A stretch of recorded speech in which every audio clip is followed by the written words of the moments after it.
Je vais remettre maintenant ce temps dans les mains du Seigneur. Merci Père, merci pour la grâce, le privilège Père, vraiment d'apporter ta parole. Merci pour chacun de mes frères et sœurs qui est connecté ce soir. Merci pour toute âme qui va se connecter dans les jours à venir et qui va comprendre vraiment le sens de ce message. Merci parce que je couvre vraiment toute cette prédication du sang de Jésus-Christ. J'interdis aux interférences de se manifester. J'interdis à tout esprit qui passe par les airs, prince des airs. Nous te neutralisons ce soir dans la puissance du nom de Jésus-Christ, par la foi simple dans le roi des rois, Jésus-Christ notre Seigneur qui vient bientôt. Merci pour les révélations, merci pour les confirmations que tu vas donner. Merci pour l'esprit de guérison, car ta parole est toujours accompagnée par le Saint-Esprit qui guérit, qui restaure, qui nous fait aller de l'avant et nous fait réaliser ô combien tu nous aimes et ô combien tu veux encore nous bénir ce soir. Oh, merci pour ta présence. Je sens vraiment le Saint-Esprit qui me dit, Dieu veut vraiment vous bénir d'une nouvelle bénédiction ce soir. Quelque chose de nouveau sur votre vie va se faire à partir de ce soir. Je ne sais pas quoi, je ne sais pas, mais Dieu va le faire. Vous allez vraiment découvrir quelque chose de nouveau. Le Saint-Esprit va vous donner quelque chose de nouveau ce soir. Ce n'est pas moi, ne venez pas chercher auprès de moi. Je ne suis qu'une servante de Dieu, mais c'est lui qui est le rémunérateur de toutes choses. C'est Dieu, c'est Jésus-Christ. Et le Saint-Esprit va le faire parce qu'il vous connaît personnellement. Oh, je prophétise vraiment ce soir quelque chose de nouveau, quelque chose que vous avez dans votre cœur. Oh, alléluia, alléluia, quelque chose que vous avez dans votre cœur et que vous n'avez dit à personne. Et le Saint-Esprit vous a entendu déjà prier et il va vous accorder ce que vous avez réclamé dans le secret de votre chambre, l'endroit où vous avez prié, où seul Dieu vous a entendu. Ce soir, il va vous l'accorder. Une bénédiction nouvelle sur vous. Au nom de Jésus-Christ, je donne toute la gloire au roi des rois. Amen, amen, amen. Voilà, nous aimons le Saint-Esprit.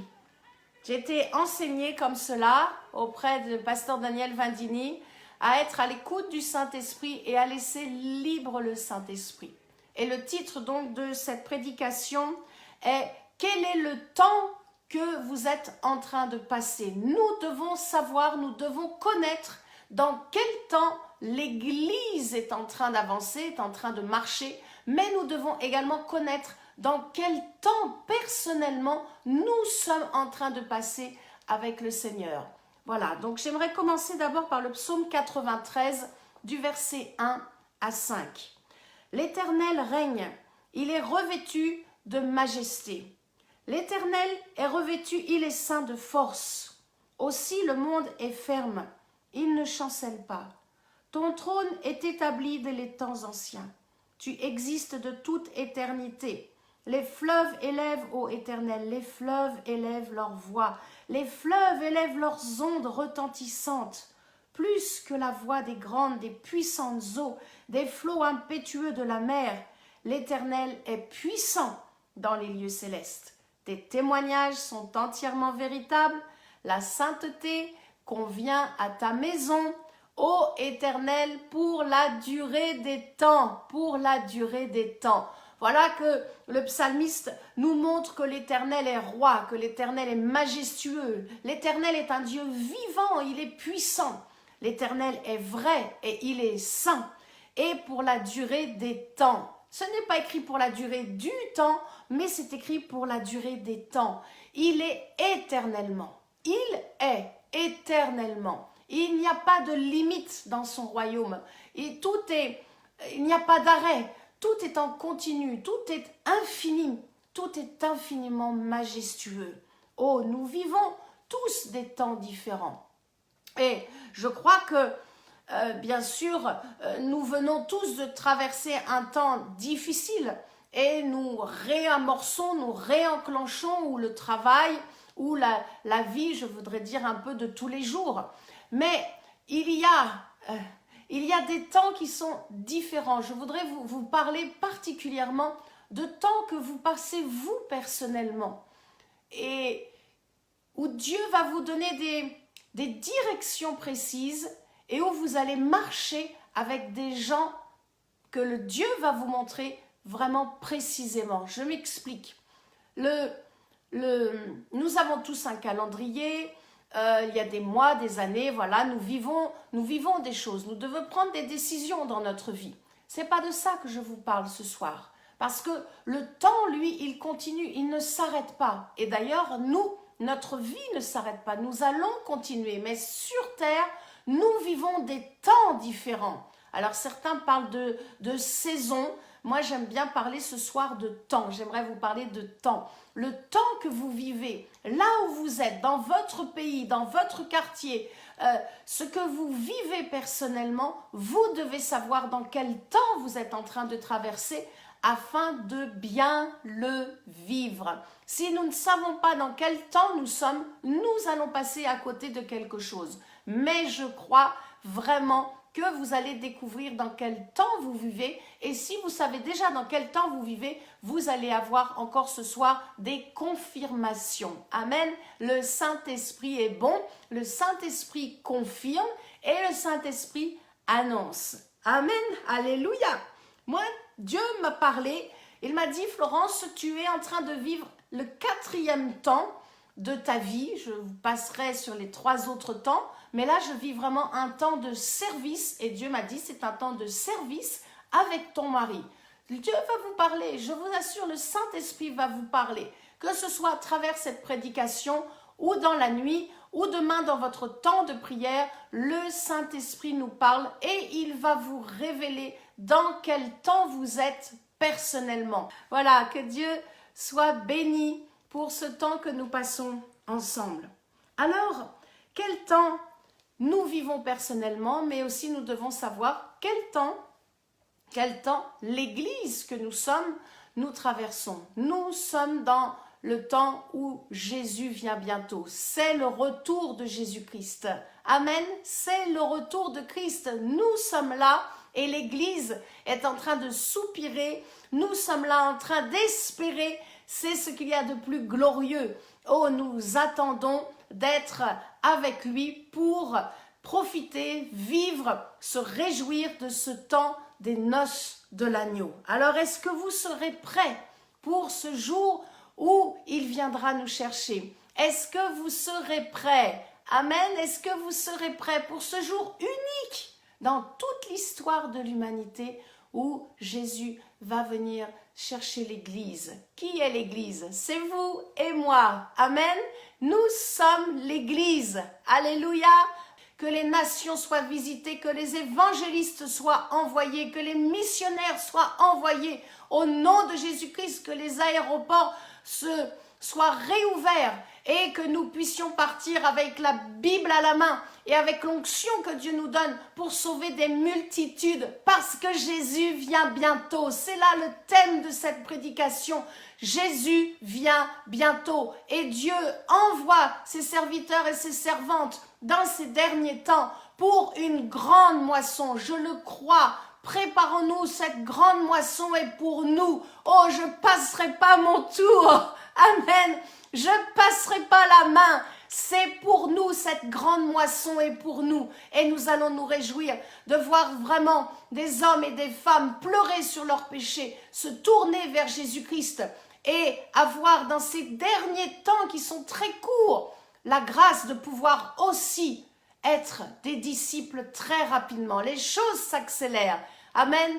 Que ce soit en Afrique ici ou ailleurs, les choses s'accélèrent. Il n'y a pas qu'ici en Normandie, mais en France, nous attendons et nous le croyons que Dieu va utiliser vraiment beaucoup de personnes pour pouvoir en sauver des multitudes. Oh, Jésus vient bientôt. Apocalypse 22, 20.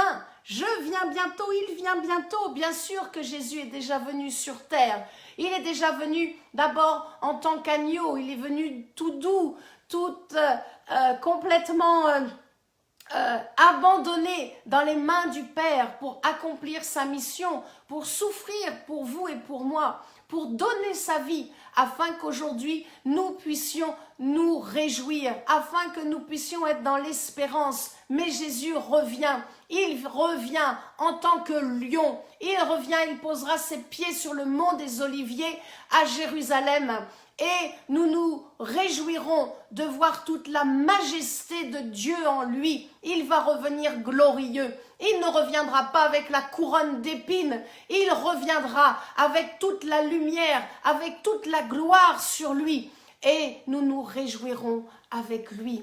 Oh, que vous croyez ou que vous ne croyez pas en Jésus-Christ, je vous assure, il est venu, pas un simple prophète, non, non, non.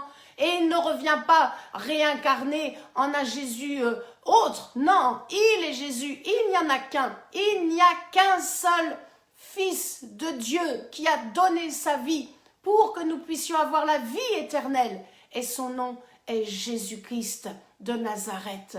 Jésus, est-ce qu'on peut dire ensemble le nom de Jésus? Oh, si vous étiez là en face de moi, nous serions tous là en train de crier Jésus, Jésus, Jésus, alléluia. Le nom de Jésus-Christ est glorieux. Le nom de Jésus-Christ est tout puissant. Oh, je sens le feu du Saint-Esprit qui est en train de passer en cet instant. Je proclame la guérison sur les corps dans le nom tout puissant de Jésus-Christ. Je proclame la restauration, la consolation dans les cœurs. Je proclame la douceur du Saint-Esprit qui est en train de vous visiter et en train de vous fortifier dans tout ce que vous êtes en train de traverser. Il est Dieu.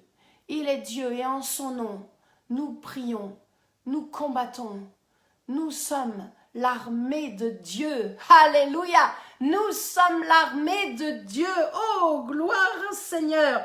Il vient bientôt chercher l'Église et celle qui va vivre les plus belles noces. Oh, il y a souvent au mois de juin des mois béni, où le mariage est en train de se faire, où un homme et une femme vont s'unir. Mais là, ce sera vraiment les plus belles noces. Et nous serons tous ensemble. Oh, quelle grâce! Il n'y aura plus, comme cela, une vitre qui nous sépare, où il n'y aura plus un bâtiment qui sera fermé, où il n'y aura plus une distance qui nous éloigne. Physiquement, nous ne formerons qu'un. Nous ne formerons qu'un avec lui. Oh, est-ce que nous pouvons lire ensemble dans Apocalypse, chapitre 19, Apocalypse chapitre 19, du verset 6 à 9. Apocalypse 19, verset 6. Et j'entendis comme une voix d'une foule nombreuse, comme un bruit de grosses eaux, et comme un bruit de fort tonnerre, disant « Alléluia ! Car le Seigneur notre Dieu Tout-Puissant est entré dans son règne. Réjouissons-nous et soyons dans l'allégresse et donnons-lui gloire, car les noces de l'agneau sont venues et son épouse, et c'est nous et son épouse, s'est préparée. Et il lui a été donné de se revêtir d'un fin lin éclatant, pur, car le fin lin, ce sont les œuvres justes des saints. Et l'ange me dit, écris, heureux ceux qui sont appelés au festin de noces de l'agneau. Et il me dit, ces paroles sont les véritables paroles de Dieu. Dieu est vrai, Dieu est authentique, il n'y a pas de mensonge en lui. Et nous sommes des hommes et des femmes remplis du Saint-Esprit. Nous bouillonnons de joie parce que notre espérance n'est pas de mourir. Notre espérance n'est pas de nous retrouver dans un cercueil. Notre espérance, c'est de retrouver Jésus-Christ dans le ciel avec des multitudes qui sont comme vous et moi, qui croient que Jésus-Christ est le sauveur de l'humanité, qui croit que Jésus-Christ est mort sur la croix pour le péché, qu'il a aboli le péché et de ce qu'il est ressuscité. Oh là là, le jour, mes amis, le jour où nous serons ensemble, on dira, tu es là, et moi aussi, on est là, et on se réjouira, et il n'y aura plus de chagrin, et il n'y aura plus de larmes, il n'y aura plus de souffrance. ce sera fini. On sera éternellement avec le roi des rois, avec le roi de gloire qui fait bientôt son entrée. Oh, quel jour merveilleux! J'imagine, j'ai toujours imaginé ces grandes tablées comme cela, où nous allons être ensemble, réunis et passer un temps d'allégresse comme nous n'avons encore jamais connu. Oh, sommes-nous prêts? Êtes-vous prêts à entrer dans la salle des noces? Visionnez. Quand j'ai relu ce texte, j'ai dit oui Seigneur, nous allons voir cette grande salle où nous serons une multitude dans l'adoration à nous réjouir et nous serons avec lui, nous serons avec Jésus, celui qui nous aime parfaitement, celui qui a un amour infaillible, infaillible. Oh mes sœurs, oh nous attendons souvent beaucoup de l'amour, beaucoup de nos maris, mais il reste des hommes et souvent les hommes vous attendez aussi beaucoup de votre épouse. Mais je crois que le Seigneur nous prépare et vraiment désire que notre cœur soit tout entier pour lui, avec lui, en lui, parce qu'il nous aime d'un amour infaillible, parfait, un amour parfait.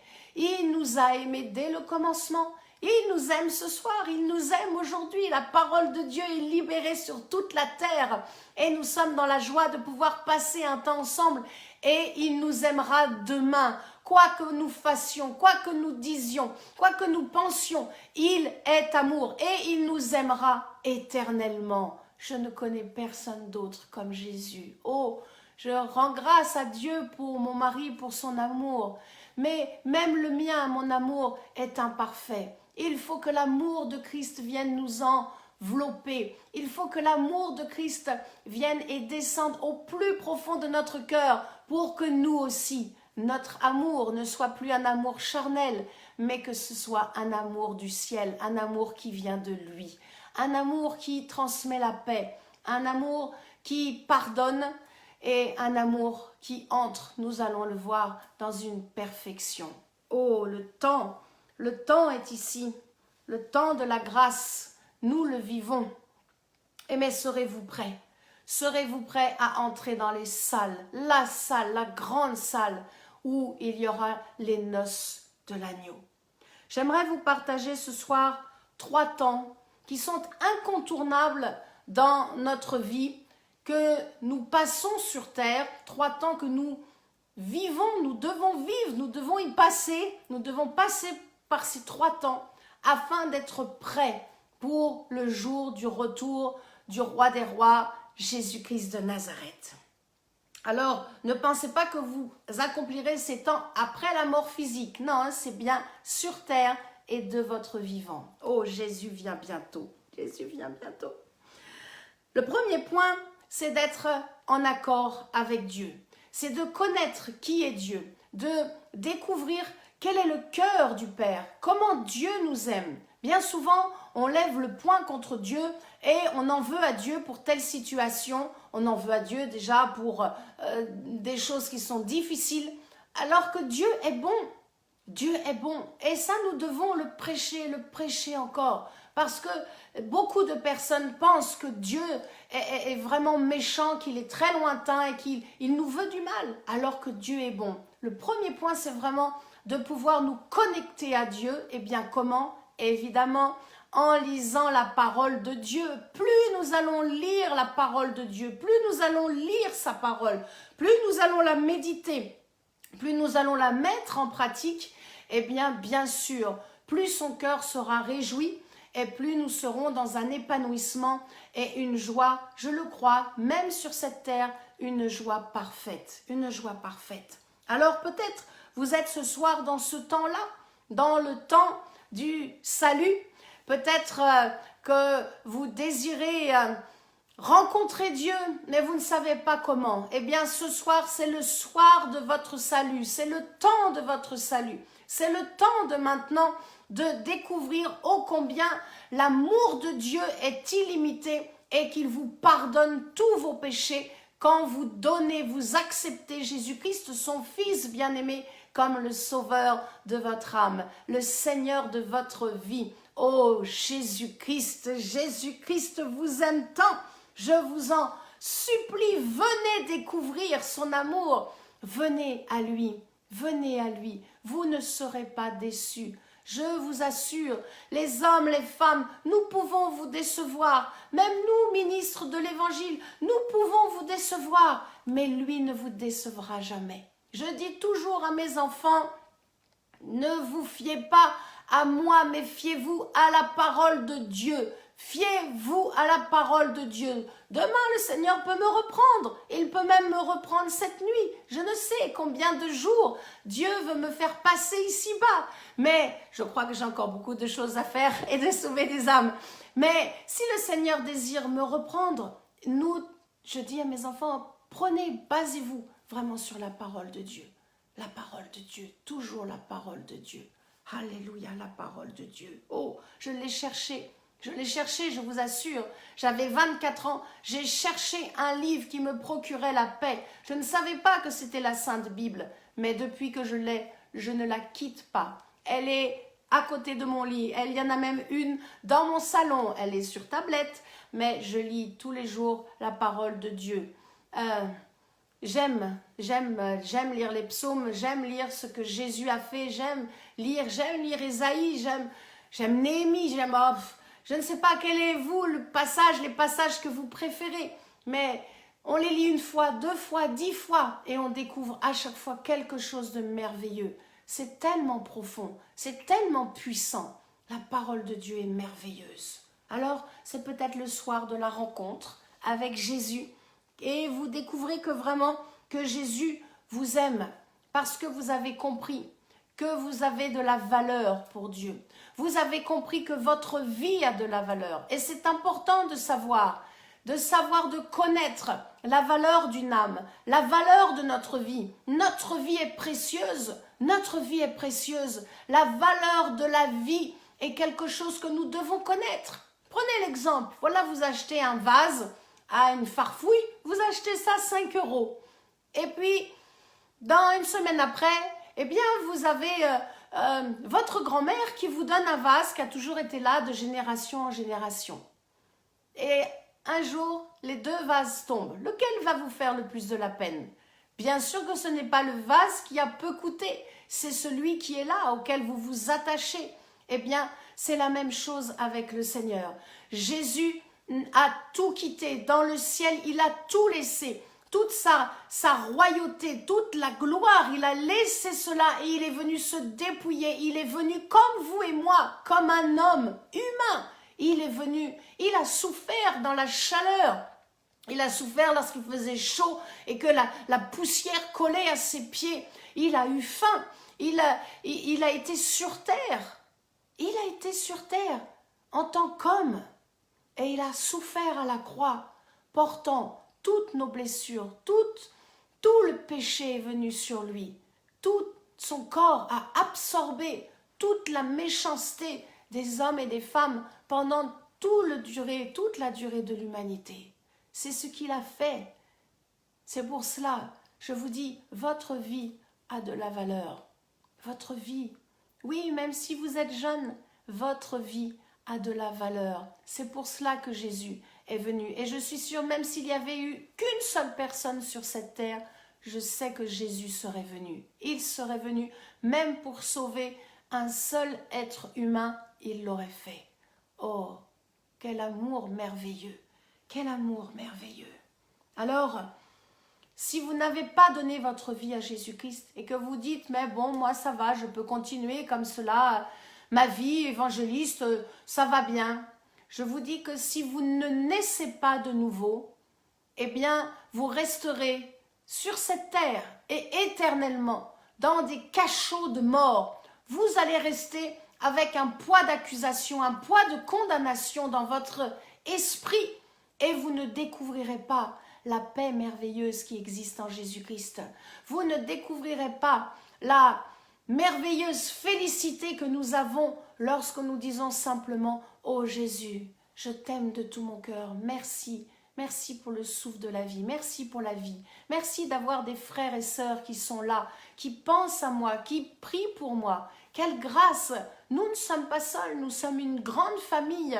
Et bientôt, nous allons nous réjouir pour partager les noces avec Jésus. Alléluia!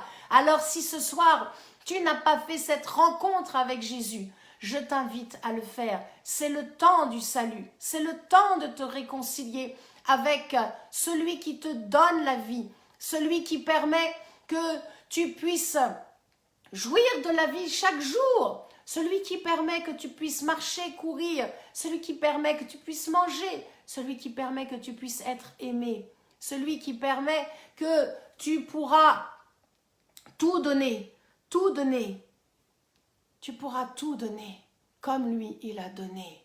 Ce soir, c'est le temps vraiment de donner votre vie à Jésus-Christ parce que c'est possible de sortir de ces cachots de mort. Jésus a ouvert tous ces cachots en une seule action, en donnant sa vie à la croix, en mourant à la croix, en souffrant pour votre éternité. Alors si vous êtes convaincu ce soir, ou peut-être vous vous êtes éloigné de Dieu et vous désirez revenir vraiment dans la maison du Père, vous pouvez simplement dire cette prière avec moi. Père, aujourd'hui, je réalise, je me suis égaré et j'ai besoin de toi. Je veux vivre ma vie avec toi, Jésus. C'est pour ça que je te demande pardon. Pardon pour tout le mal que j'ai fait. Pardon pour mes péchés. Je désire entrer dans ta maison. Je désire vivre les noces avec toi, Jésus. Alors ce soir, je t'accepte comme le sauveur de mon âme. Vous pouvez lui dire, je t'accepte comme le Seigneur de ma vie, car je crois que tu es mort à la croix pour le pardon de mes péchés et que tu es ressuscité des morts et que j'ai la vie éternelle. Amen, amen.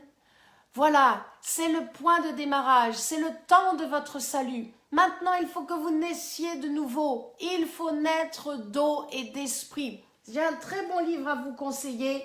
Vous direz, j'ai toujours le même auteur, mais pour moi, c'est celui qui m'a beaucoup appris, qui me donne encore beaucoup, c'est le pasteur Daniel Vindini. Il a écrit une nouvelle brochure sur la nouvelle naissance. Elle a déjà été écrite il y a déjà pas mal d'années, mais je sais qu'il en a fait une nouvelle édition.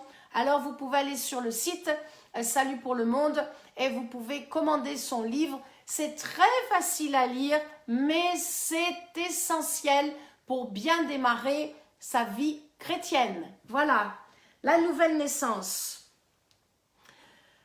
Je vous invite vraiment à davantage passer du temps avec le Seigneur, à davantage aimer Jésus, à vraiment aimer davantage le Seigneur.